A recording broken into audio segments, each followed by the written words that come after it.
This is a Maya Angelou quote that I believe summarizes relationships, especially business relationships, really well.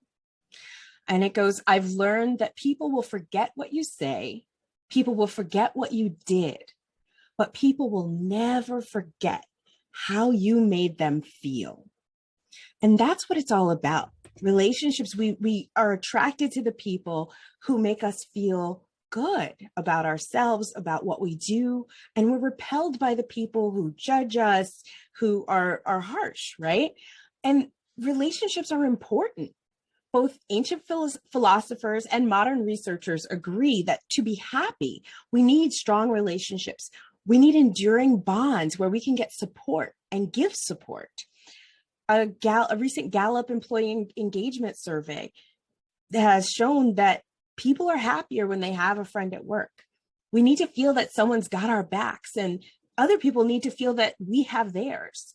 And deepening and broadening your relationships is key to both your career progression as well as retaining employees on your team.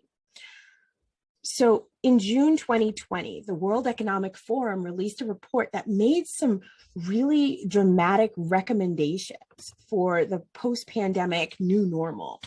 And the forum noted that businesses that cared for their people and had cultures of open communication and resilience to stress will win. Uncertainty and disruption require teams to be innovative and engaged, and teams that are made of people who feel safe and supported also have the capacity to be creative and collaborate. And it's easy to do that if you know how.